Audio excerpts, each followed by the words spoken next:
কোরআন তোমার নাম কি?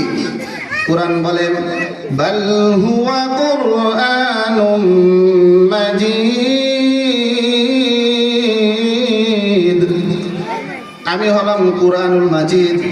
কোরআনকে আবার প্রশ্ন করা হলো, ও কোরআন তুমি দুনিয়াতে আসার আগে, জমিনে তুমি আসার আগে তোমার স্থানটা, তুমি তখন তোমার স্থানটা কোথায় ছিল?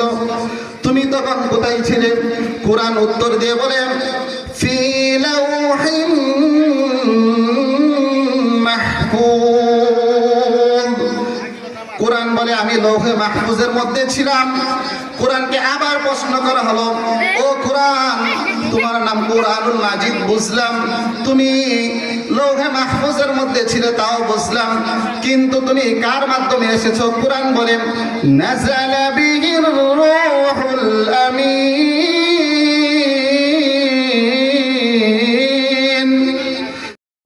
বাজিদ হাসান হাফিজাহুল্লাহ।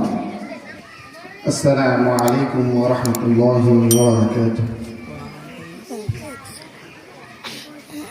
আলহামদুলিল্লাহ নাহমাদুহু ওয়া নাস্তাঈনুহু ওয়া নাস্তাগফিরুহু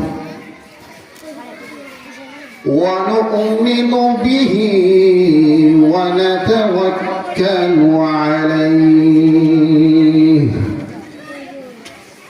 ওয়া নাউযু বিল্লাহি মিন শুরুরি আনফুসিনা ওয়া মিন সাইয়্যাতি আ'মালিনা।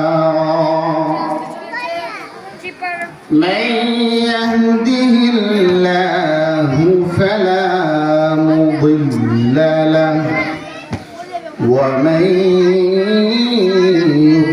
يضلله فلا هادي له ونشهد أن لا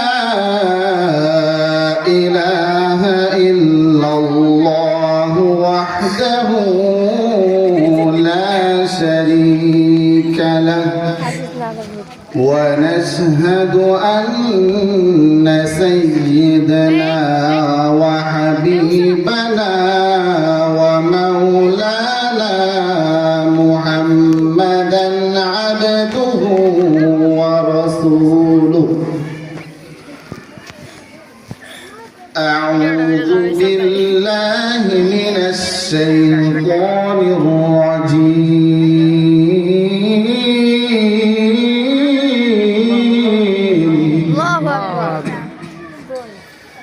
بسم الله الرحمن الرحيم.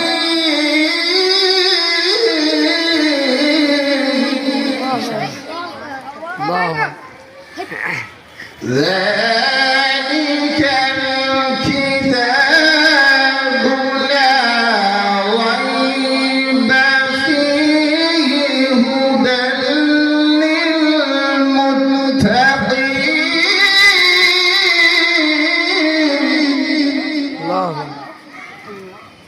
صدق الله مولانا العظيم.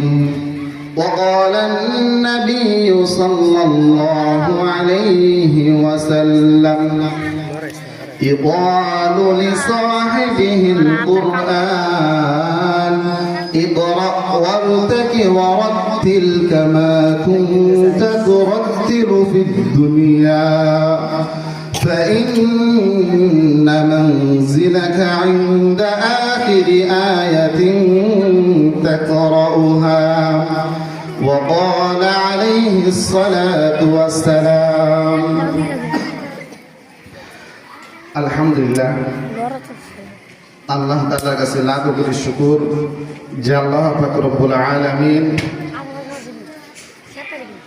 আমাদেরকে আল জামিয়াতুল আরাবিয়া মিফতাহুল উলুম মাদ্রাসার ৭১তম বার্ষিক ইসলামী সম্মেলনের মধ্যে সকলকে আসার এবং বসার এবং কিছু দ্বীনি কথা বলার এবং শোনার তৌফিক দান করেছেন। এজন্য অন্তরস্থল থেকে কালিমাতুশ শুকর আদায় করি আলহামদুলিল্লাহ। সম্মানিত উপস্থিতি, সময় কম, সেজন্য কথা দীর্ঘায়ী করব না, অল্পের মধ্যেই সেরে দেব ইনশাআল্লাহ। আল্লাহ পাক রব্বুল আলামিন বলেন, যালিকাল কিতাবু লা রাইবা ফীহি হুদাল লিল মুত্তাকিন। যালিকাল কিতাবু লা রাইবা ফীহি, আল্লাহ তাআলা এমন একটা কিতাব দিছে যে কিতাবের মধ্যে কোনো ভুল নেই। এটা চ্যালেঞ্জ, আল্লাহ তাআলা চ্যালেঞ্জ করছে। এটা এমন একটা কিতাব যে কিতাবের মধ্যে কোনো ভুল নেই। তার মানে বোঝা যাচ্ছে এটা খুব দামি একটা কিতাব। এই কিতাবের দাম অনেক বেশি। এই কিতাবটা কেমন, এর ওজনটা কেমন? আল্লাহ পাক রব্বুল আলামিন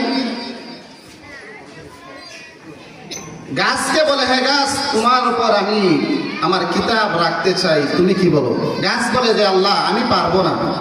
এই কোরআন যদি আমার উপর রাখা হয়, আমি গাছ যদি তাকে 14 ইঞ্চি, আমি মাটির নিচে যাই 20 ইঞ্চি। আল্লাহ পাক রব্বুল আলামিন বলেন, আমি পাহাড়ের উপর এই কিতাব দিয়েছিলাম, বলেছিলাম ও পাহাড়, আমি তোমার উপর আমার এই কিতাব রাখতে চাই।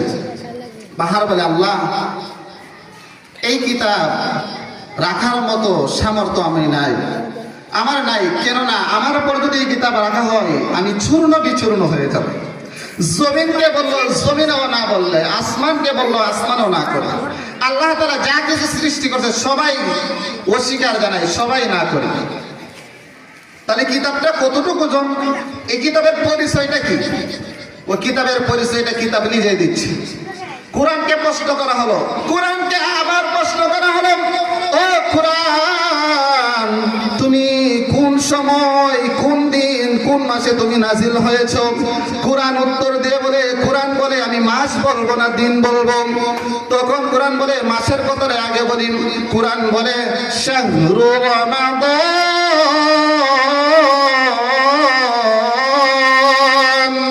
আল্লাযী উনজিলা ফীহিল কুরআন। কোরআন বলে আমি রমজান মাসে নাজিল হয়েছি। কোরআন বলে আমি তো মাসের কথা বললাম, কোরআন এখন দিনের কথা বলে কোন সময় নাজিল হয়েছে। কোরআন বলে ইন্না আনজালনাহু ফী লাইলাতিল কদর। কোরআন বলে আমি লাইলাতুল কদরের রাত্রে নাজিল হয়েছি। কোরআনকে আবার প্রশ্ন করা হলো, ও কোরআন, তোমার নাম কুরআনুল মাজিদ, তুমি লৌহ মাহফুজে ছিলে, তুমি জিবরাইল আলাইহিস সালামের মাধ্যমে এসেছো, তুমি আল্লাহ তাআলার পক্ষ থেকে এসেছো, তাহলে তুমি বলো তুমি কার উপর নাজিল হয়েছো? কোরআন ডাক দিয়ে বলে নাজ্জালা আলা মুহাম্মাদ, নাজ্জালা আলা মুহাম্মাদ, আমি মুহাম্মদ সাল্লাল্লাহু আলাইহি ওয়াসাল্লামের উপর নাযিল হয়েছি। সুবহানাল্লাহ, সুবহানাল্লাহ। মুহাম্মদ সাল্লাল্লাহু আলাইহি ওয়াসাল্লামের উপর কোরআন নাযিল হয়েছে। কোরআনকে আবার প্রশ্ন করা হলো, ও কোরআন, তুমি যে দুনিয়াতে যে অবতরণ করেছো, দুনিয়াতে যে নাযিল হয়েছে, তুমি কিসের জন্য, কি উদ্দেশ্য তোমার? কোরআন বলে হুদাল লিল মুত্তাকিন।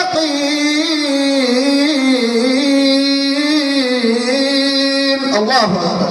কোরআন বলে মুত্তাকিনদের জন্য দিক নির্দেশনা, সঠিক পথ। কোরআনকে আবার প্রশ্ন করা হলো, কোরআন আবার উত্তর দেয় হুদাল লিল আলামিন, আমি সমস্ত জগৎবাসীর জন্য সঠিক পথ হয়ে আমি কোরআন এসেছি। সুবহানাল্লাহ। কোরআন কি সুন্দরভাবে উত্তর দিচ্ছে। এর দ্বারা কি প্রমাণ করা হয়? এই দিনাজপুর মাদ্রাসার মধ্যে 7 থেকে 8 বছরের বাচ্চা, 10 বছরের বাচ্চা যখন পূর্ণ কোরআন শরীফ যখন কলমের মধ্যে ঢুকায়, এর দ্বারাই প্রমাণ হয় যে কোরআন একটা জীবন্ত একটা মুজিজা। কথা বলেন ঠিক কিনা? কোরআন একটা জীবন্ত মুজিজা। এটা হলো কোরআনের পাওয়ার। এই দ্বীনি প্রতিষ্ঠান হলো কোরআনের পাওয়ার। হাদিসের মধ্যে রাসূল সাল্লাল্লাহু আলাইহি সাল্লাম বলেন, ইকালু লিসাহিবিল কুরআন ইকরা ওয়ারতাকি ওয়ারাত্তিল কামা কুনতা তুরাত্তিলু ফিদ দুনিয়া ফাইন্না মানজিলাকা ইনদা আখির আয়াতিন তাকরাউহা। রাসূল সাল্লাল্লাহু আলাইহি সাল্লাম বলেন যে যারা কুরআনের হাফেজ তারা শুধু পড়বে যেমন ভাবে দুনিয়াতে পড়েছে, কিয়ামতের দিন বিচারের শেষে যখন তাদেরকে জান্নাত দেওয়া হবে বলবে তোমরা পড়তে থাকো আর উঠতে থাকো, তোমাদের আয়াত যে জায়গায় শেষ তোমাদের স্থান সেই জায়গায়। সুবহানাল্লাহ। তার মানে বোঝা যাচ্ছে কি কোরআনের পাওয়ার কম না বেশি? অবশ্যই বেশি। এখন বর্তমান যুগের মধ্যে দেখা যায় এই কোরআনকে নিয়ে কেউ কটূক্তি করে, কোরআনকেও নিয়ে কেউ অবমাননা করে কি করে না? এই কোরআনকে যদি কেউ অবমাননা করে তার মানে বোঝা যাচ্ছে আমাদের রাসূলকে অবমাননা করা। কেননা মা আয়েশা সিদ্দিকা রাদিয়াল্লাহু তাআলা আনহাকে জিজ্ঞাসা করা হয়েছিল যে রাসূল সাল্লাল্লাহু আলাইহি ওয়াসাল্লামের চরিত্রটা কেমন। মা আয়েশা সিদ্দিকা রাদিয়াল্লাহু তাআলা আনহা বলেন রাসূল সাল্লাল্লাহু আলাইহি ওয়াসাল্লাম চরিত্রটা হলো গোটা কোরআন শরীফ। সুবহানাল্লাহ। তার মানে কোরআনকে অবমাননা করা হলো রাসূলকে অবমাননা করা। কোরআন হলো আল্লাহর, তার মানে আল্লাহকে অবমাননা করা হচ্ছে কি হচ্ছে না? ইহুদিরা, নাসারা, খ্রিস্টানরা এই কোরআনকে ধ্বংস করে দেওয়ার জন্য তারা চেষ্টা চালাচ্ছে। রাসূল সাল্লাল্লাহু আলাইহি ওয়াসাল্লাম যুগের থেকেও তারা এই চেষ্টা চালিয়ে যাচ্ছে, কিন্তু তারা সফলতা পায় নাই। তারা তো জানে না রাসূল সাল্লাল্লাহু আলাইহি ওয়াসাল্লাম ইন্তিকাল করেছেন, কোরআন ধ্বংস হয়ে যায়নি। হযরত আবু বকর সিদ্দিক রাদিয়াল্লাহু তাআলা আনহু ইন্তিকাল করেছেন, কোরআন ধ্বংস হয়ে যায়নি। হযরত উমর রাদিয়াল্লাহু তাআলা আনহু ইন্তিকাল করেছেন, কোরআন ধ্বংস হয়ে যায়নি। হযরত আলী রাদিয়াল্লাহু তাআলা আনহু ইন্তিকাল করেছেন, কোরআন ধ্বংস হয়ে যায়নি। হযরত উসমান গনি রাদিয়াল্লাহু তাআলা আনহু ইন্তিকাল করেছেন, কোরআন ধ্বংস হয়ে যায়নি। সাহাবায়ে কিরামগণ ইন্তিকাল করেছেন, কোরআন ধ্বংস হয়ে যায়নি। ইমামগণ ইন্তিকাল করেছেন, কোরআন ধ্বংস হয়ে যায়নি। আর ইহুদি নাসারা তোমরা কান করে শোনো, যতদিন পর্যন্ত এই জমিনের মধ্যে, আসমানের নিচে, জমিনের উপরে একজন আলেম, হক্কানি আলেম থাকবে, ততদিন পর্যন্ত এই কোরআনকে কেউ ধ্বংস করতে পারবে না। কেননা এই কোরআন হলো আল্লাহর। এই কোরআন আল্লাহর কোরআন কেউ ধ্বংস করতে পারবে না।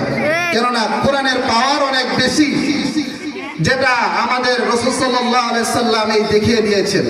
কোরআনের পাওয়ার কতটুকু? এই কোরআনের উপর যদি আমি যদি আমল করতে পারি তাহলে আমাদের জন্য জান্নাতে যাওয়াটা সহজ হয়ে যাবে।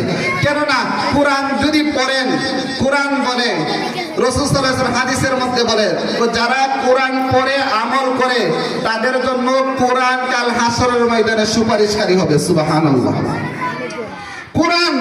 যারা কোরআন পড়ে আমল করে তারা জান্নাতে যাওয়ার জন্য আর কিছু লাগবে না, কোরআনে সুপারিশ করবে। আল্লাহ দুনিয়া থাকতে সে আমাকে ধরেছি, আমাকে আখিরে রেখেছি, আমাকে আমল করেছি, আল্লাহ তুমি তাকে জান্নাত দিয়ে দাও। আল্লাহ তাআলা বলে যাও, দিয়ে দিলাম।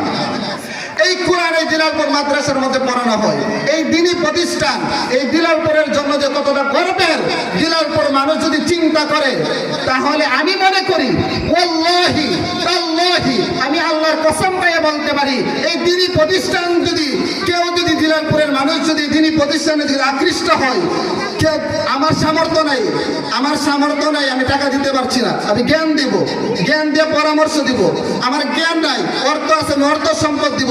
যদি দিলালপুর মাদ্রাসার মধ্যে আপনার অর্থ সম্পদ আপনার জ্ঞান দিয়ে যদি দিলালপুর মাদ্রাসাকে আঁকড়ে ধরতে পারেন, আমি আল্লাহর কসম করে বলছি ওয়াল্লাহি তাল্লাহি আমি আল্লাহর কসম করে কোরআন বুকে নিয়ে বলতে পারি আপনার জন্য জান্নাতে যাওয়ার জন্য এটাই যথেষ্ট। যদি আপনি এই মাদ্রাসাকে দ্বীনি প্রতিষ্ঠানকে যদি আঁকড়ে ধরতে পারেন। সময় কমের জন্য আর বাড়াইলাম না, হুজুরা বসে আছে, যদি সময় হয় ইনশাআল্লাহ অন্য কোনো দিন আপনাদের সামনে আলোচনা করবো। আর যে কথাগুলো বললাম আল্লাহ তাআলার পর আপনাকে আমাকে সকলকে আমল করার তৌফিক দান করুন। আমিন। ওয়া আখিরু দাওয়ানা আলহামদুলিল্লাহি রাব্বিল আলামিন। আসসালামু আলাইকুম ওয়া রাহমাতুল্লাহ।